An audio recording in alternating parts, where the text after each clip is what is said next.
नमः शिवाय। स्वागत है आप सभी का आज की इस वीडियो में।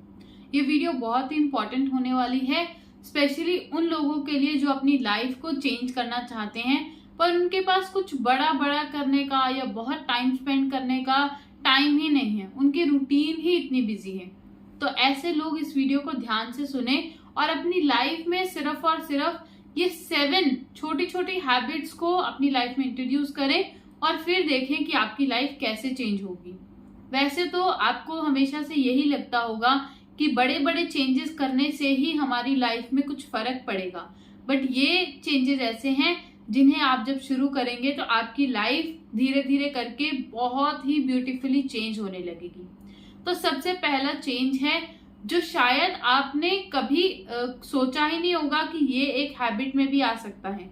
आपको अपना बेड खुद रेडी करना है। जब आप सुबह सोकर उठे तो 100% आपको मेक श्योर करना है कि आपको जरूर अपना बेड ठीक करना है। आपने अगर कोई भी ब्लैंकेट या कोई भी बेडशीट, कोई क्विल्ट, कुछ भी लिया हुआ है रात को सोने के टाइम पर, उसे सबसे पहले सुबह उठकर फोल्ड कीजिए, अपने बेडशीट को झाड़िए और हो सके तो उसे सिर्फ ऐसे ही ठीक करने की बजाय उसे एक बार पूरा उठाकर बेड से फिर उसे सेट कीजिए, ताकि सुबह सुबह ही जो आपकी बॉडी है वो एक्टिव हो जाए, आपका माइंड एक्टिव हो जाए। और यकीन मानिए ये आपके अंदर पॉजिटिविटी लेकर आएगा, क्योंकि जब आप सुबह सुबह ऐसे ही अपने बेड को छोड़ देते हैं और फिर आप तभी चले गए नहाने के लिए, आपने नहाकर आकर देखा रेडी होकर कि तब भी आपका बेड मैसी ही पड़ा हुआ है, तो आपको उतना एक्टिव फील नहीं होगा। और सुबह सुबह ये छोटा सा काम करने से ही आपको एक सेंस ऑफ अचीवमेंट भी फील होती है। और दिन में आपको नहीं पता कि आपको किन किन लोगों से, किन किन सिचुएशन से डील करना पड़े, तो एटलीस्ट आप इतना छोटा सा काम करके अपने दिन को एक पॉजिटिव नोट पर स्टार्ट कर सकते हैं। तो आप ये तो जरूर ही कीजिए। जब आप ये चीज करेंगे तो आपको definitely with in 2 to 3 days ही अपने अंदर चेंज दिखना शुरू हो जाएगा। ये इतना छोटा और इतना इफेक्टिव चेंज। इसके साथ साथ में आपको पॉजिटिव एफर्मेशन करना है।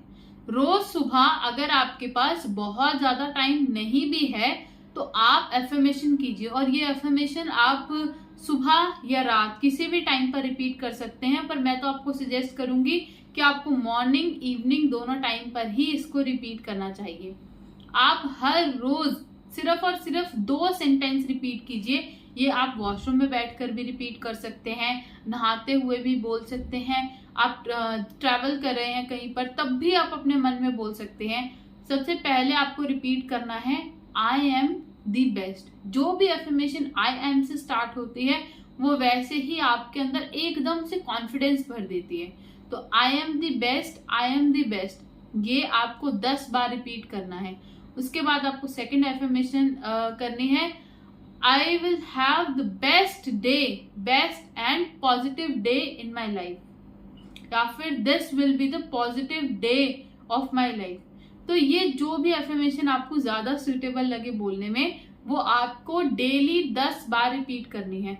और जब आप ये एफर्मेशन रिपीट करके अपने दिन को स्टार्ट करते हैं, आपको वैसे ही पॉजिटिव फील होने लगेगा। आप अभी मेरे साथ रिपीट करके देख लीजिए, I am the best, I am the best, I am the best. तो अंदर से ही वो जो एक एनर्जी है वो आपको फील होने लगेगी।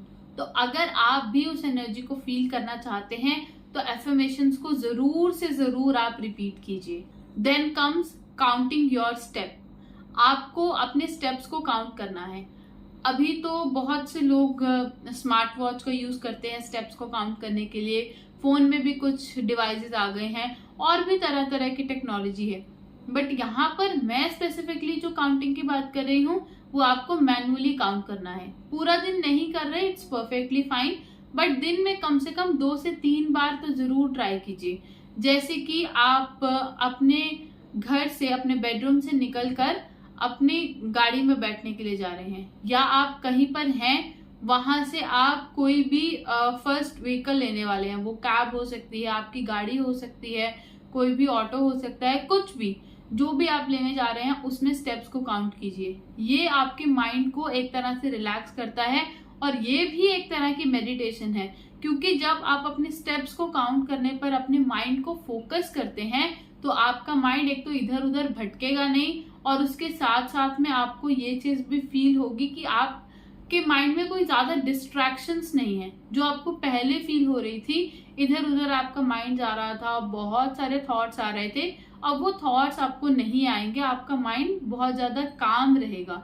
तो ये आप जरूर इंट्रोड्यूस कीजिए अपनी रूटीन में। इसके अलावा जिस पर हम लोग बहुत बार चर्चा कर चुके हैं, डिस्कशन हो चुका है और शायद आप लोगों ने भी सुना होगा, माइंडफुल ईटिंग के बारे में। अब माइंडफुल ईटिंग में वो तो बाद में आएगा कि आपको क्या खाना चाहिए क्या नहीं खाना चाहिए, बट आप जो भी खा रहे हैं, जो भी मील आप ले रहे हैं, उस टाइम पर आपको मेक श्योर करना है, जो हमें बहुत बार बताया गया है, बचपन से लेकर अभी तक भी हम वो चीजें सुनते आ रहे हैं, पर कभी कभी हम अभी भी उसे फॉलो नहीं कर सकते या नहीं कर पा रहे। वो है कि आपको बिना किसी डिस्ट्रैक्शन के खाना खाना है, बिना कुछ बोले खाना खाना है, और स्पेशली जो आजकल बहुत लोगों को आदत हो गई है कि फोन पर कुछ ना कुछ डिवाइस पर कुछ ना कुछ प्ले करेंगे, उसके बाद ही खाना खाएंगे। तो आपकी एनर्जी उसमें बहुत ज्यादा डिवाइड हो रही है, ना तो आप खाना ठीक से खा पा रहे हैं, ना आप उस चीज पर फोकस कर पा रहे हैं। और बहुत बार आपने देखा होगा, जब कुछ भी बहुत इंटरेस्टिंग आने लगता है या कोई भी ऐसा शॉकिंग फैक्ट एकदम आने लगेगा या कोई हॉरर सीन उसमें आ जाएगा, तो आपको एकदम से माइंड पर एक झटका सा लगता है। तो वो जो आपको झटका फील होता है वो आपके डाइजेशन को बहुत हद तक इम्पैक्ट करता है। तो आप इसीलिए खाना खाते टाइम सिर्फ खाना खाएं, और खाना खाने के बाद आपको जो भी करना है, जो मूवी देखनी है, सीरीज देखनी है, वो सब कुछ आप इजीली देख सकते हैं। बस सिर्फ खाना खाने के टाइम पे थोड़ा साइलेंस मेंटेन कीजिए, ताकि फूड के जो भी न्यूट्रिएंट्स हैं, जो भी न्यूट्रिशन है, वो सब आपकी बॉडी में जाए। इसके अलावा आपको फोकस करना है सिंगल टास्किंग पर। हमें हमेशा से बताया गया है कि मल्टीटास्किंग बहुत अच्छी होती है। अरे मैं तो एक टाइम पर 3-3 4-4 काम कर लेता हूँ, तो हम बहुत ज्यादा इसे ग्लोरीफाई करते हैं, जबकि ये बिल्कुल गलत है। आपको मल्टीटास्किंग करने की जरूरत ही नहीं है। हमारा माइंड डेफिनेटली जब हम मल्टीटास्किंग करते हैं तो बहुत ज्यादा खुश होता है, बट एक्चुअल में उसकी जरूरत नहीं है। वो आपके माइंड को और ज्यादा एकदम से जैसे उलझा हुआ धागा है उसकी तरह बना रहा है। पर अगर आप इससे और ज्यादा अच्छे से काम लेना चाहते हैं तो एक टाइम पर एक ही काम कीजिए। ज्यादा से ज्यादा आप कोशिश कीजिए कि अगर आप खाना बना रहे हैं तो खाना ही बनाइए, अगर आप खाना खा रहे हैं तो खाना ही खाइए, कुछ लिख रहे हैं तो लिखिए ही। और अगर कभी कभी आप कुछ बोल रहे हैं या किसी से बात कर रहे हैं तो भी वहीं पर ही ध्यान रखिए। हर जगह पर अगर आप ध्यान रखने जाएंगे, हर जगह हर एक चीज को पूरा करने जाएंगे, तो सब कुछ आपके हाथ से छूट जाएगा। तो बेटर है अपने क्लियर माइंड के लिए, बेटर फोकस के लिए सिंगल टास्किंग पर ही जोर दीजिए, और ये डेफिनेटली आपको लॉन्ग रन में भी हेल्प करेगा। और ऐसे लोगों का जो ब्रेन है वो और ज्यादा शार्प होता है टाइम के साथ साथ में। और जो मल्टीटास्किंग करते हैं, धीरे धीरे वो जब उनकी एज बढ़ती जाती है, वो मल्टीटास्किंग नहीं कर पाते, तो वो और ज्यादा फ्रस्ट्रेटेड फील करने लगते हैं। तो आप अपने माइंड को स्टार्टिंग से ही वैसी तरफ ही लेकर जाइए, जिससे आपके माइंड की जो फंक्शनैलिटी है वो और ज्यादा इम्प्रूव हो और आपका डे भी बहुत ज्यादा बेटर साउंड करे।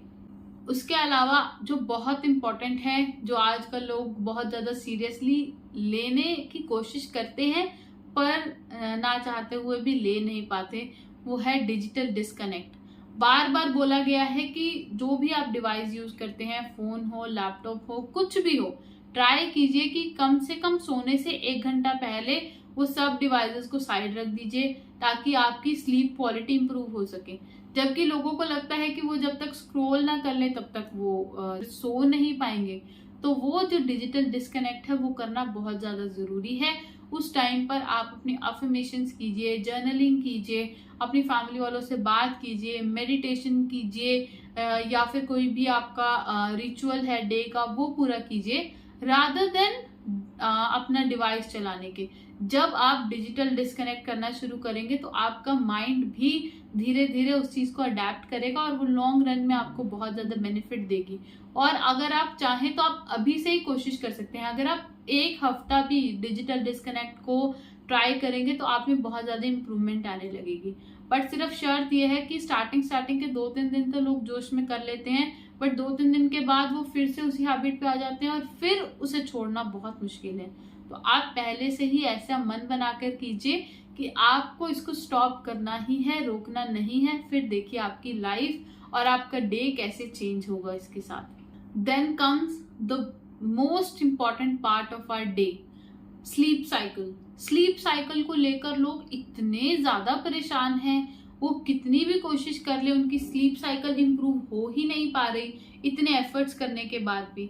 वो प्रॉब्लम क्या है कि हमें बस एक चीज समझ में आ गई है कि हमें 8 से 9 घंटे सोना है, पर ये चीज कोई समझ ही नहीं पाया कि उस सोने में भी एक टाइम हमें दे रखा है, एक टाइम दिया गया है जिसमें हमें सोकर हमारी बॉडी की रिकवरी बहुत ज्यादा अच्छी होगी और माइंड भी हमारा शांत रहेगा। और वो टाइम है 10 PM to 4 AM। इस विंडो में हमें सोना ही है ताकि हमारे ब्रेन की जो नर्वस सिस्टम है वो बहुत अच्छे से काम करे। हमें पूरा दिन उस दिमाग से, उस बॉडी से ही काम लेना है और हमें उससे ही नहीं रेस्ट दे पा रहे। हम क्या करते हैं, हमें लगता है कि 8 घंटे सोना है तो 12 बजे सो गए, 8 बजे उठ गए, हाँ हमारी तो नींद पूरी हो गई। ये बिल्कुल भी नहीं चलेगा। आप कोशिश कीजिए कि आपको अगर 10 बजे सोना है तो कम से कम 9:30 तक आप लोग अपने अपने बेडरूम में आ जाइए और फिर जो भी आपका नाइट रिचुअल है उसे पूरा कीजिए और उसके बाद सोने के लिए चले जाइए। 10 बजे सोकर 4 बजे तक अगर आप सोते रहेंगे और उसके बाद अगर आपको और एक्स्ट्रा नींद भी चाहिए और अगर आप 5 या 6 बजे भी उठते हैं तो भी आपके पास इनफ टाइम है अपनी मॉर्निंग रूटीन को मैनेज करने का। अगर आपको ऑफिस जाना है उससे पहले भी आपको टाइम मिलेगा अपने ऊपर काम करने का, अपनी हेल्थ के ऊपर काम करने का। और अगर आप घर से काम करते हैं तो भी आप एक प्रॉपर रूटीन में आ जाएंगे जिससे आपको अगेन अपनी प्रोडक्टिविटी बढ़ाने में टाइम मिलेगा। आपको अगर लगता है कि आपके पास टाइम बहुत कम है या जब सब लोग जाग जाते हैं उसके बाद में आपकी कमिटमेंट बहुत ज्यादा हो जाती है, तो बेटर है कि आप अपना वेकअप टाइम थोड़ा सा जल्दी का कर लीजिए ताकि आपको जो मी टाइम है, आपका पर्सनल टाइम है, वो मिल सके। और इन्हीं छोटी छोटी हैबिट्स को अपनी लाइफ में इंट्रोड्यूस करके आप अपनी लाइफ को, अपने डे को चेंज कर सकते हैं और डेफिनेटली उसका आपको अच्छा रिजल्ट ही मिलेगा। तो आप ऐसे ही ये सब चेंजेस फॉलो कीजिए और अगर आपको इसमें कोई भी डाउट है, क्वेश्चन है तो कमेंट सेक्शन में लिखिए। वीडियो को लाइक कीजिए, चैनल को सब्सक्राइब कीजिए। धन्यवाद। हर हर महादेव। जय हिंद, जय भारत।